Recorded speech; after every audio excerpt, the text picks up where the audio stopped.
dass es nie gut genug ist. Das Ja. ist ja das, Ja. was einen so quält dabei, dass man einfach nie zufrieden ist. Immer denkt, da hätte ich es noch ein bisschen besser machen, da hätte ich es auch ein bisschen besser machen können.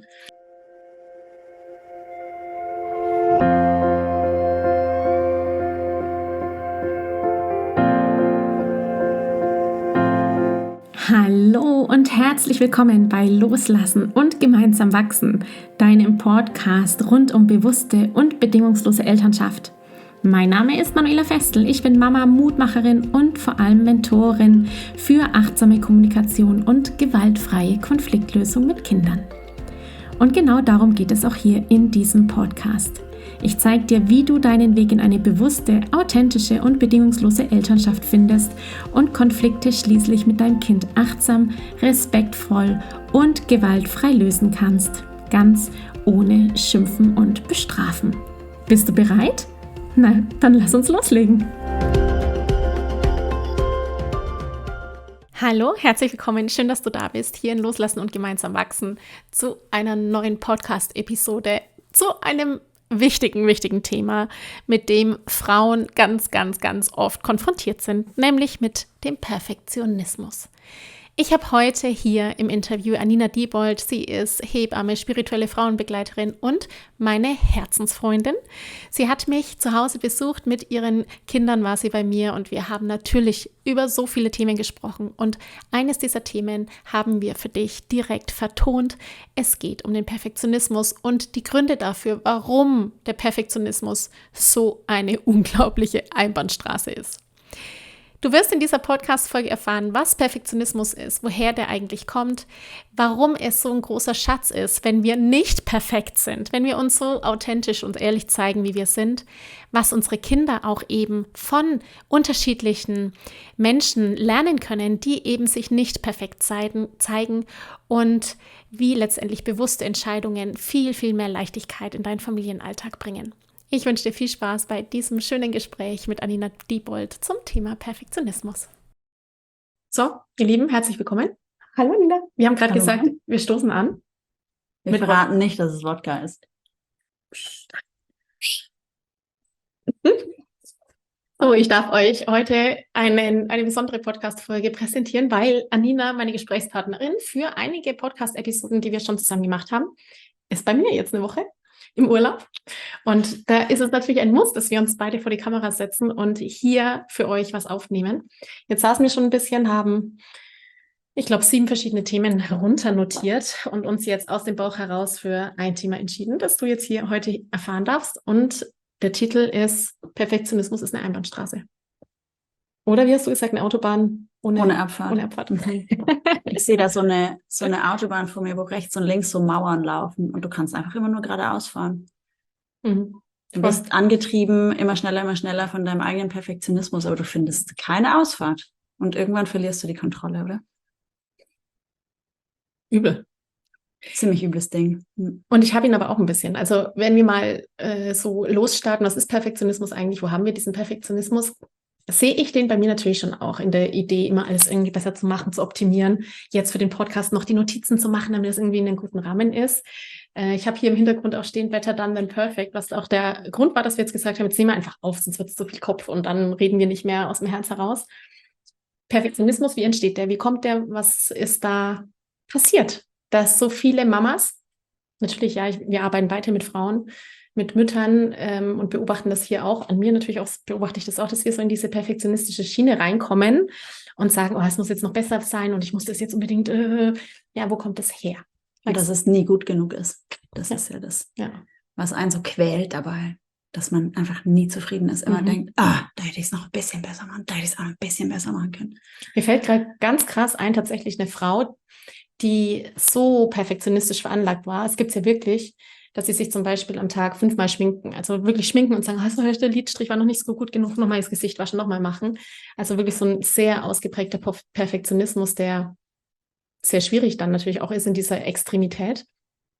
Wenn wir den jetzt mal zur Seite nehmen, weil der ja wirklich ganz arg heftig ist und schauen, wo kommt eigentlich dieser Perfektionismus her?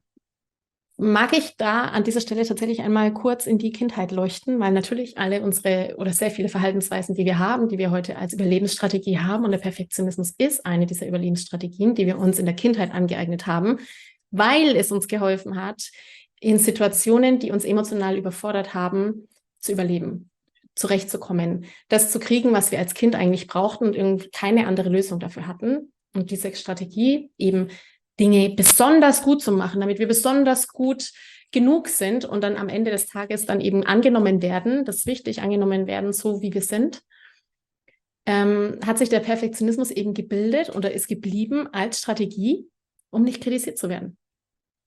Also die Angst vor Kritik, was machst denn du da? Und das kannst du so nicht machen. Das haben wir ja einmal in Form der Worte. Das machst du nicht richtig. Wir haben es aber auch in Form von Handlungen erlebt. Ich habe es in Form von Handlungen erlebt und mein Beispiel ist, ich konnte im Haushalt es nicht gut genug machen. Das heißt, wenn ich versucht habe zu helfen, die Spülmaschine auszuräumen, dann hieß es, nee, lass mich das machen. Nein, das mache ich lieber. Also die Botschaften, die dann da immer kamen, waren, das machst du nicht gut genug. Das ist mir dann natürlich jetzt hier in meinen Notizen auch eingefallen, ist ganz klassisch, was ich bei meinen Töchtern dann auch erlebt habe und wie spannend das eigentlich war, als die beide diese Phase hatten, so mit 2 Jahren, 3 Jahren im Haushalt zu helfen. Ja, das kennt ihr bestimmt auch. Dass die Kinder dann sagen, oh, was machst denn du da? Oh, ich will auch wischen, ich will auch Fenster putzen. Und sie können das halt nur so, wie sie es eben können. Und es schaut eigentlich danach noch schlimmer aus als vorher.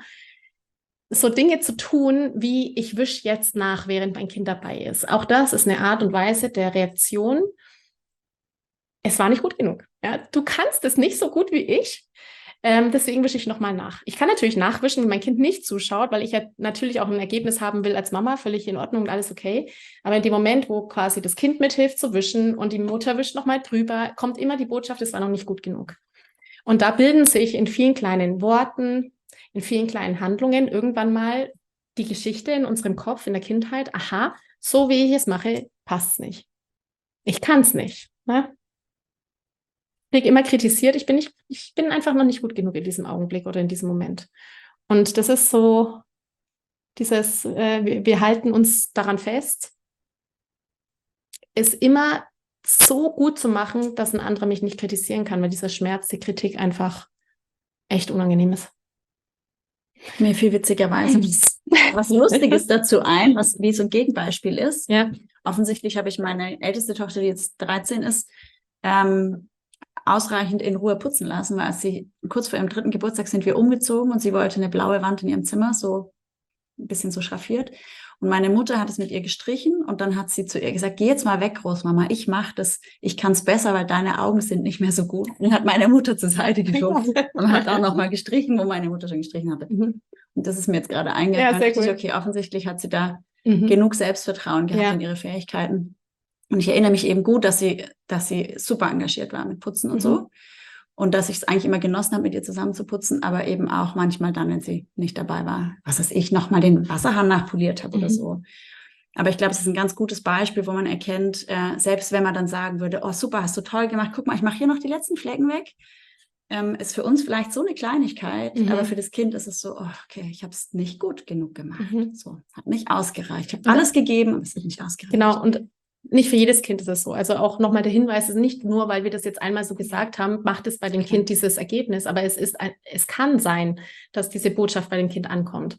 Das heißt, das Bewusstsein zu haben und die Sensibilität letztendlich dafür, dass ich achtsam bin mit meinen Worten und achtsam bin mit meiner Art und Weise zu reagieren, das einfach im Hinterbewusstsein oder im Hinterkopf zu haben, ist da förderlich, um Kinder gar nicht in diese Schiene mit reinzubringen, dass sie das perfekt machen müssten. Eigentlich ein super Übungsfeld, um unseren eigenen Perfektionismus im ordentlichen Bad in den Griff zu kriegen. Genau.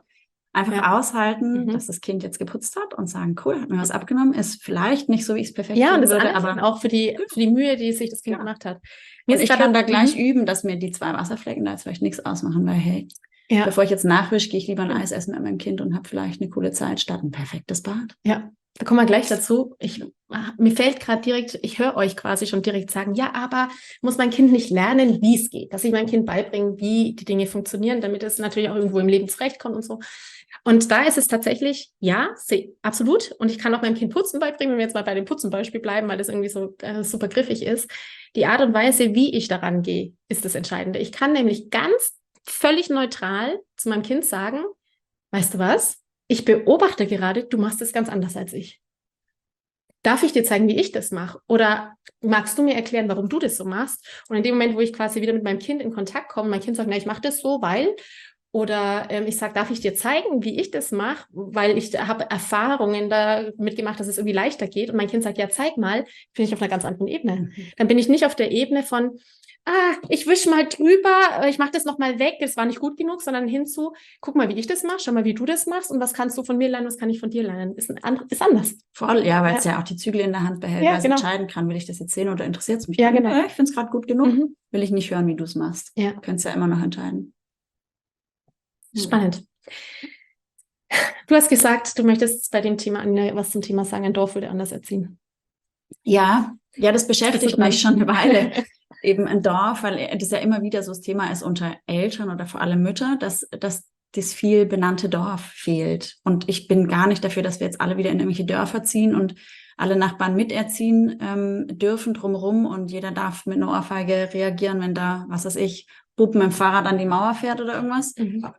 Aber dass wir mir ist plötzlich so klar geworden, was wir unseren Kindern nehmen, wenn wir den Anspruch haben, allein perfekt zu sein. Mhm. Und so ein bisschen, klar haben wir die Verlockung sozusagen, das Dorf, also alleine alles machen zu müssen, weil das Dorf eben nicht mehr so da ist und uns unterstützt, Großfamilien selten geworden sind, wo einfach Tanten und Omas und Cousinen und ich weiß nicht, wer alles da sind, die einfach automatisch mit übernehmen und die Kinder mit begleiten. Das ist einfach unsere Art zu leben heute. Da können wir gar nicht so schnell alles dran ändern. Aber ich glaube, wir dürfen eben da unseren Perfektionismus runterschrauben und nicht den Anspruch haben, selber alles alleine perfekt zu machen, sondern anzuerkennen, dass andere Menschen Dinge anders machen und dass wir ein Stück weit eine Verantwortung auch abgeben dürfen, zum Beispiel an, was weiß ich, Eltern von befreundeten Kindern oder an unsere eigenen Geschwister oder an die Großeltern oder Paten oder so. Und den Kindern die Möglichkeit lassen, das zu erleben. Andere Erwachsene reagieren anders, haben andere Werte, gehen mit Dingen anders um als meine Eltern und aber nicht immer den Anspruch zu haben, so wie ich es mache, ist es richtig. Weil Ja, das ist oder Einbahnstraße, den Anspruch oder? zu haben, so wie ich es mache, müssen es die anderen auch machen. Genau. Ja, es wird einfach unauthentisch, oder? Genau, ja. Und dann lernen die Kinder ja nur die Einbahnstraße kennen. Die kennen quasi nur diese Autobahn ohne Abfahrt und lernen überhaupt nicht, sich in einer anderen Straße zurechtzufinden. Was ist denn, wenn die irgendwann mal auf den Feldweg kommen in ihrem Leben? Und die sind immer nur Autobahn gefahren. Das war richtig. Ja. So, und da, finde ich, haben wir wie uns selber gegenüber die Verantwortung, uns diese Entlastung zu erlauben, dass eben auch andere Menschen Einfluss nehmen dürfen und uns unterstützen dürfen und gut genug sind mit ihren Dingen, die sie anders machen als wir, eben weil wir loslassen die Idee, dass nur ein Weg perfekt ist. Und gleichzeitig, finde ich, nehmen wir unseren Kindern ganz viel, wenn wir ihnen diese Erfahrungen wegnehmen, mit anderen Erwachsenen im Kontakt zu sein, weil sie lernen so viel Toleranz und so viel Flexibilität. Wenn sie zum Beispiel die Erfahrung machen, ich falle hin und ich weine eigentlich nach der Mama, aber die ist nicht da, da ist jemand anders da und die tröstet mich auch oder der tröstet mich auch. Der macht es vielleicht anders als die Mama, aber hey, das hilft mir auch, weil ich fühle mich auch gesehen und ich fühle mich auch aufgefangen und okay, es gibt 2 verschiedene Möglichkeiten oder sogar vielleicht noch mehr. Also jetzt nur als Beispiel, ja. Ich glaube, dass wir tolerantere Menschen durchs Leben begleiten, wenn wir von unserem Perfektionismus abweichen und von der Vorstellung, dass die Pluralität letztendlich auch zeigen, was alles möglich ist. Ja, ja. Und klar darf man auch aufpassen. Da ist ja, wenn ich den Perfektionismus losmache oder loslasse in mir und mich eben fehlbar zeige, da kommen wir wieder zu dem Thema Fehlen und Scheitern, Fehler machen und Scheitern hin, dann zeige ich, meine Fenster sind vielleicht gerade nicht geputzt, so wie es bei mir jetzt gerade ist, wenn ich so rausschaue. Und ich mache Fehler und ich bin fehlbar eigentlich, ja. Ich bin fehlbar und ein anderer ist es auch. Und dass die Kinder da lernen, okay, es ist nicht immer alles in Stein gemeißelt und auch ich darf Fehler machen. Und das ist ja das Wichtige, was dann ankommt, ne? Weil wenn ich quasi nur die Einbahnstraße kenne und nur dieses Perfektionistische kenne, dann ist der Anspruch an mich als Kind unfassbar hoch. Voll. Ich kann nie über die Eltern hinauswachsen. Ich muss immer quasi den Weg gehen, den die Eltern gehen und ich kann es nie besser machen, weil die machen es ja schon perfekt. Voll. Wenn ich einen Fehler mache, bin ich ja quasi, oh Gott, ja, ich bin da unten, während meine Eltern da oben sind. Ich komme nie an dieses Bild, dieses Idealbild, das mir vorgelebt wird, in irgendeiner Form ran. Ja, vor allem, glaube ich, passiert es, dass wie ein Fehler oder eine Kritik einem das Gefühl dann gibt, komplett falsch zu sein. Nicht in dem Moment vielleicht falsch gehandelt zu haben. Das ist ja durchaus eine Tatsache, dass man manchmal einfach falsch handelt. Aber das hat ja nichts mit mir als Mensch zu tun, dass ich ein schlechter Mensch bin oder dass ich falsch bin, sondern ich habe in diesem Moment falsch gehandelt. Und das zu erkennen und zu sagen, okay, gut, anders wäre es besser gewesen. Da fange ich an zu reflektieren. Ich kann mich entschuldigen. Ich kann irgendwie erfahren, was hat es mit dem anderen gemacht, was habe ich ausgelöst und dann kann ich daraus lernen. Aber das eben nicht als total devastating fällt mir gerade ein. Weiß nicht warum. Also so ein total zerstörerisches Gefühl von, ich bin falsch, wie ich bin. Ist ja ein Riesenunterschied. Habe ich was falsch gemacht oder bin ich falsch? Ja, oh Gott. Und das ist aber die Botschaft, die so oft ankommt, oder? Genau. Du machst einen Fehler, also bist du schlecht. Und da, finde ich, müssen wir so achtsam sein. Das kennen wir wahrscheinlich alle, dass wir uns dann grundsätzlich falsch fühlen, weil wir irgendwo einen Fehler gemacht haben. Und dann nehmen wir unseren Kindern irgendwie auch die Chance, einfach gut mit Fehlern umgehen zu lernen. Wenn wir so immer nur diese eine Richtung, und das ist richtig. Ja. Mir ist da tatsächlich jetzt eben auch so eingefallen, selbst Scheidungskind zu sein oder Trennungskind zu sein, was ja ein unglaublicher Einschnitt ist. Da können wir übrigens auch mal drüber sprechen. Fällt mir gerade so ein. Das ist ja auch mal ein ganz großes, wichtiges Thema. Und und diese Tatsache, dass ich als Kind einfach in verschiedenen Familienteilen aufgewachsen bin, also bei der Mama und beim Papa und bei der einen Oma und bei der anderen Oma und so, habe ich natürlich genau das gesehen. Ich habe gesehen, wie Familie sein oder wie Alltag bei Mama ist. Ich habe gesehen, wie Alltag bei Papa ist. Ich habe gesehen, wie Alltag bei den Großeltern ist, bei den verschiedenen und so. Und es war komplett unterschiedlich. Und es war für mich war das eine Bereicherung als Kind schon, weil ich genau gewusst habe, so wie die Mama das macht, will ich das nicht machen. So wie der Papa macht auch nicht. Ich mache es lieber so, wie es die Oma macht. Und konnte mir dann quasi aus der Art und Weise, wie verschiedene Themen angegangen werden, das für mich rausziehen, was mir am dienlichsten war. Oder was, also jetzt ohne dieses kindliche Ego da im Vordergrund zu stellen, sondern wirklich das, was für mich am besten war. So als ob ich quasi von allen Geschenken, die in diesen verschiedenen Familienteilen waren, für mich die Geschenke rausgenommen habe und gesehen habe, okay, die haben, was weiß ich, die reagieren auf die Art und Weise, das gefällt mir nicht, so will ich es nicht haben. Ich bin dann lieber bei dem Thema bei jemand anders aufgehoben. Ich fand das eigentlich toll. Also ich konnte das damals als Kind schon echt annehmen, zu sagen, ich bin zwar nicht mehr in diesem ganzen Familienclan, den ich mir vielleicht im Herzen so wünsche, aber die Tatsache, dass ich in so verschiedenen Familienteilen aufgewachsen bin, konnte ich mir das Beste rausziehen. Und es hat eigentlich eine Toleranz gefördert. Total. Du erlebst auch, okay, die Oma macht da was, finde ich nicht so geil, aber trotzdem liebe ich sie. Die Oma ist trotzdem cool. Die ist deshalb kein schlechter Mensch. Ja, voll. So, aber an der Stelle nehme ich mir vielleicht lieber aus dem anderen Teil der Familie was mit. Also das ist ja genau die Chance, die man damit kriegt, oder eben diese Aufgeschlossenheit zu lernen, diese Beweglichkeit. Da geht es auch um innere Flexibilität einfach, dass man beweglich ist. Und nicht so schnell ins Urteilen fällt und richtig und falsch und schwarz und weiß und so. Hinweis, Stichwort Gesichtswurst. Ja, mir ist so im Vorgespräch mit der Manuela so ein lustiges Beispiel eingefallen von einer guten Freundin von mir, die einfach sehr bewusst lebt und gerne irgendwie das Gemüse aus dem eigenen Garten und aus dem Bioladen und so wirklich einfach guckt, dass die Kinder nicht so viel Zucker haben und kein schlechtes Fleisch essen und so weiter. Und so sind die Kinder groß geworden und als sie irgendwann umgezogen sind, neue Nachbarn hatten, da ist die Tochter so gerne zum Abendessen immer zu diesen Nachbarn gegangen und sie wollte immer wissen, was gibt es da eigentlich Besonderes, dass sie da immer essen will. Naja, am Ende war es Gesichtswurst. So ziemlich das Ekligste, was man sich vorstellen kann als jemand, der irgendwie kein Fleisch mag. Und da hat sie gesagt, es war für sie ein riesen Lernfeld, da loszulassen, zu sagen, ja, also bei mir gibt es keine Gesichtswurst, einfach weil ich das nicht unterstützen kann und möchte. Genau. Und es ist trotzdem okay, wenn du ab und zu dort zum Abendessen bist und dann isst dort deine Gesichtswurst. Und eben nicht zu verbieten. Nee, wir machen das nicht. Oder was sind das für schlechte Menschen, die kaufen Gesichtswurst?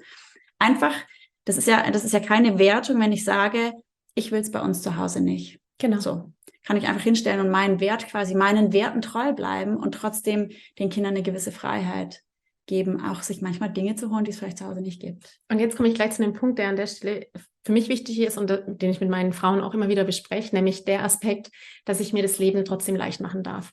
Das heißt, jetzt ganz konkretes Beispiel von einer Frau aus Gemeinsam Wachsen, die bei mir gewesen ist, die dann gesagt hat, also sie holt den Sohn ab vom Kindergarten und mit den Öffentlichen und da gibt es jetzt da eine Baustelle und es dauert länger, bis sie dann ihn abholen kann und dann ist Stress und der Sohn geht nicht mit und sie müssen wieder zu dieser Baustelle zurück und umsteigen, damit sie dann zu ihrem Bioladen gehen kann und einkaufen kann und das ist dann, bis dahin ist der Junge schon fast eingeschlafen und hat Hunger und so und also wirklich ganz Alltag, der durch diese Baustelle und durch diese Herausforderung, das Kind abzuholen und diese Zeitverschiebung einfach schwieriger geworden ist. Und an dem Punkt dann wirklich anzusetzen und zu sagen, das war dann auch die Lösung für die Mama, was ist gerade wirklich wichtig? Ist es jetzt echt wichtig, dass ich in diesem Bioladen einkaufe und ist es mir das wert, die Wertigkeit auch, ist es mir das wert, all diese Strapazen in diesem Augenblick mit einzunehmen? Also, dass mein Kind einschläft, dass ich ihn versuche wach zu halten, dass er Hunger hat und quengelig ist, dass es mich stresst, zweimal umzusteigen. Ja, ich erzähle jetzt da so noch ein bisschen rein. Oder kann ich sagen, hey, ich bin meinen Werten treu. Es ist mir wichtig, dass wir diese Art von Essen essen. Ich kann aber auch alle 5 Grad sein lassen und sagen, hey, jetzt mache ich es mir leicht. Ich will viel lieber Zeit mit meinem Kind verbringen und weniger Stress haben. Und ich bestelle jetzt die Lieferung von, was weiß ich, irgendeinem Supermarkt. Oder ich gehe nur in dem Supermarkt jetzt einkaufen. Oder aber ich lasse mir was zum Essen liefern. Das heißt, dass ich da meinen Wert natürlich treu bleiben kann, einerseits, und dass ich aber auch mir erlauben darf, mir das Leben leicht zu machen und nicht so verbissen oder vielleicht in dieser Idee, es immer in meiner Fantasie und in meiner Version richtig zu machen, perfekt zu sein letztendlich, um nicht kritikfähig zu sein, auch für mich selber, in meiner eigenen Selbstwahrnehmung, sondern da los und locker lass. Sag ich, ich darf auch mir mal das jetzt erlauben, es mir leicht zu machen. Und die Frage auch, die ergibt sich ja daraus, was ist eigentlich gesund oder ungesund? Also wie viel ungesünder ist jetzt eine Gesichtswurst als der Stress, den man dem Kind sozusagen zumutet? Ja, genau. Ist die Gesichtswurst wirklich das größere die Gesichtswurst im Vergleich zu der Freude des Kindes? Genau. Ne? Das ist die Psychoneuroimmunologie eigentlich. Und das weiß man, dass das alles auf den Körper eine Auswirkung hat. Ja. Also Stress auch einfach was Krankmachendes ist, genauso wie vielleicht Zusatzstoffe in irgendeinem Essen drin sind, was wir eigentlich nicht wollen. Ja.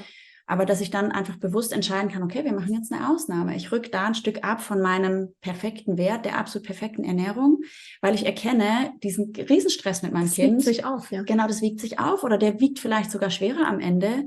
Und jetzt nehmen wir halt das andere Essen und dafür haben wir aber die Zeit, uns zusammen in den Park zu setzen und da, was weiß ich, zusammen zu spielen oder uns zu unterhalten oder einfach nur zu kuscheln und das Kind lädt so auf allen Ebenen und dafür ist es halt eine Gesichtswurst. Ja. So. Also das finde ich ist ein ganz mega wichtiger Faktor, dass wir das nicht vernachlässigen oder dass wir es eben auch berücksichtigen, dass die auch in diesem Stress irgendwie diese Mutter, die wir eigentlich sein wollen, aus den Augen zu verlieren. Dann haben wir zwar vielleicht den perfekten zusatzstofffreien Kühlschrank und Küchenschrank, aber der Stress, der vorausgegangen ist. Genau, und so. Wir sind völlig am Ende und haben überhaupt keine Belastungsmöglichkeit mehr und sind nur noch am Rummaulen und das Kind fühlt sich ständig nicht gebunden an uns, weil wir nur irgendwie auf dem Kind rumhacken in unsere Überforderung. Also ich glaube, das ist nicht gesünder fürs Kind. Ja. Da bin ich echt überzeugt. Der Weg ist welcher? Was ist der Weg? Der Weg ist der, dass ich im Prinzip der Mittelweg. Ja, die Balance, ne, wie immer. Voll. Ich komme auch immer wieder hin. Das ist die Balance zu halten und aber natürlich dieses Bewusstsein zu haben und sich zu spüren und zu sagen, was ist jetzt eigentlich wirklich wichtig für mich. Voll. Ja, und da die eigene Kritikfähigkeit auch zu haben, zu sagen, okay, ich merke gerade, ich möchte so gerne dieses Perfekte haben, aber es bringt mir gerade eigentlich gar nichts. Es ist eigentlich nur hinderlich für meine Entwicklung und für mein Wachstum als Mutter. Und eigentlich will ich ja die entspannte Mama sein. Ich will das Leben nicht so ernst nehmen, weil es bringt mir ja auch nichts, wenn ich das Leben so ernst nehme. Und ich möchte meinem Kind ja auch vorleben, fehlbar zu sein und anzupassen und tolerant und flexibel zu sein. Und wir kommen eigentlich wieder an den Punkt, dass ich auf mein Gefühl höre, nicht nur im Kopf irgendein Konzept umsetze, was ich mir irgendwann mal da reingesetzt habe und jetzt muss ich gucken, dass oder die reingesetzt wurde, ne? Genau, oder reingesetzt wurde. Sondern dass ich wirklich mal innehalte und Luft hole und fühle, okay, was brauchen wir jetzt gerade eigentlich? Okay, wir brauchen jetzt nicht noch eine U-Bahn und dann ein Biobrötchen, sondern wir brauchen jetzt gerade Zeit für Verbindung. Also setzen wir uns im Park und holen uns eine Packung Pommes. Ja. So, und haben einfach eine coole Zeit. Ja. Und das ist das, was uns das Gefühl eigentlich sagen würde, oder? Ja, und darauf zu vertrauen, immer wieder einfach innezuhalten und zu gucken, was fühle ich? Was fühlt sich richtig an, nicht was denkt sich richtig an. Ja, oder diese Stimme im Kopf, die ja gar nicht meine ist, die dann irgendwie sagt, jetzt hast du wieder Pommes gekauft. Ja, und dann wieder anfängt mit dieser Kritik und ich dann wirklich sagen kann, hallo Stimme, schön, dass du da bist, jetzt schiebe ich dich weiter, weil du gehörst gar nicht zu mir. Genau. Und ich fühle was anderes gerade. Ja. Cool, Anina. Ja. Wir haben echt viel zu sagen, ne? Wir haben jetzt spontan noch gleich das nächste Thema, ne? Trennung können wir dann echt auch noch machen. Jetzt können wir gleich dranhängen. Lass alle 5 Grad sein. Das lohnt sich. Genau. Prost. Ja, Prost. Schön, dass du heute wieder mit dabei warst und wir hören uns. Danke, Anina. Mal schauen, ob wir noch eine aufnehmen. Gut. Tschüss. Ich danke dir von ganzem Herzen, dass du dir heute Zeit genommen hast, diese Podcast-Folge anzuhören. Wenn du noch mehr Impulse, Ideen oder Inspirationen auf deinem ganz persönlichen Weg zur bewussten und bedingungslosen Elternschaft suchst, dann abonniere unbedingt meinen Newsletter oder du folgst mir auf Instagram, Facebook oder Telegram. Möchtest du wissen, welche Kommunikationsstones sich in deinen Alltag eingeschlichen haben und mit welchen leichten Tricks du Konflikte mit deinem Kind vorbeugen kannst? Dann hol dir mein kostenfreies E-Book. Du findest es unter sprachzeichen.de/40-Sätze. Wenn auch du mal eine Frage stellen möchtest, dann komm am besten auf meine Warteliste von Gemeinsam wachsen, meinem 12-wöchigen Mentoring-Programm von der Wut zu Respekt und liebevollen Eltern-Kind-Kommunikation. Das findest du unter sprachzeichen.de/gemeinsam-wachsen-Warteliste.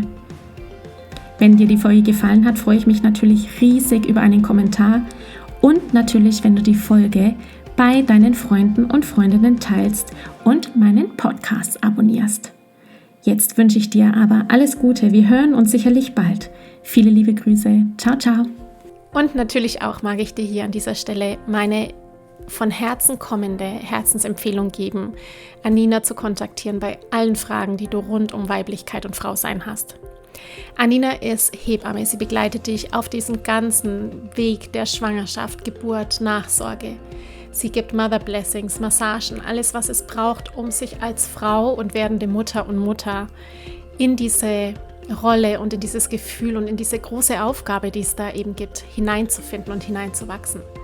Sie ist außerdem spirituelle Frauenbegleiterin und gibt Frauenkreise, was ich grundsätzlich jeder Frau empfehle, bei mindestens einem Frauenkreis teilgenommen zu haben und sich mit Frauen von Herzen zu verbinden. Du erreichst Anina unter www.die-würdevolle-geburt.de oder auf ihrem Instagram-Account, das ist auch @die-würdevolle-geburt. Wenn du also eine Frage rund um Frausein und Weiblichkeit hast, wende dich an Anina. Sie ist immer für dich da und gibt dir den besten Rat, den sie dir geben kann. Authentisch, würdevoll, ehrlich und von Herzen.